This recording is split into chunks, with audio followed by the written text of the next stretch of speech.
Hello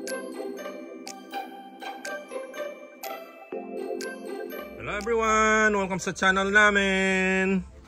Yung mga dyan, mga kababayan natin, papalo naman, follow to follow guys, para maikapakita ko sa inyo yung buhay-buhay natin dito sa Amerika.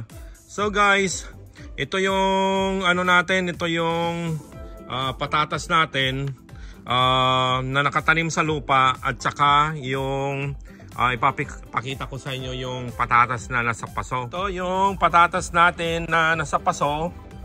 Tingnan nyo naman. Ayan. Mas maganda yung nasa lupa. Kasi ito, limited lang ang nutrients na nakukuha niya sa paso. Ayan. Ito, bali 4 na patatas ang itinanim ko rito. Ito siya.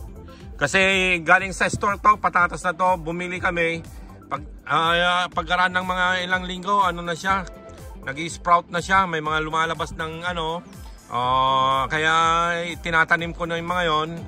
So ito, nasa paso, tingnan nyo, hindi siya masyadong kagandahan, pero nabubuhay siya. Yan ang kagandahan ng nakapaso naman. Kung wala kang lupa na nakatira ka lang sa maliit na lugar at konti lang yung pagtatamnan mo, wala kang pagtatamnan, pwede mo siyang ilagay sa paso. At ito naman yung patatas natin na nasa lupa, nakatanim sa lupa. Ayan siya, oh.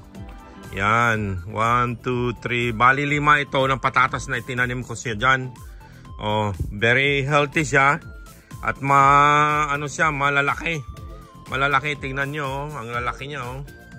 Lalaki ng mga tangkay niya. Malulusog sila. Ayan yung patatas natin sa lupa versus sa paso. Yung nasa paso, rin siya, magkakaroon din siya ng patatas. Makakaani ka rin doon, pero mas malalaki ang maani mo rito. Unless gagamitan mo ng mga organic na fertilizer yon, or kayo kung anong fertilizer ang gusto nyo inyong lagay, pwedeng gamitin doon. Ayan guys. So ito, wala akong inilagay na fertilizer dyan. Yung mga dahon-dahon lang. Pag fall dito, yung mga grass, pag nag-cut kami ng grass, yan yung mga damo dyan, no? Yan ang inilalagay ko. Yan. Patatas sa lupa versus sa paso guys. Kung tatanungin nyo ako, maganda ang nasa lupa. Yan, ulitin ko lang, yung nasa paso, pag nakatira ka na sa apartment, ganyan, at gusto mo lang magtanim mga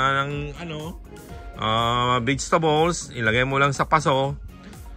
Gagana rin, pero depende na sa gagawin mo rin minsan. Yung lalagay ka ng organic na fertilizer, o kung anong gusto mong ilagay ng mga pataba, nasa sayo na yon. So yan guys, share ko lang yung patatas natin.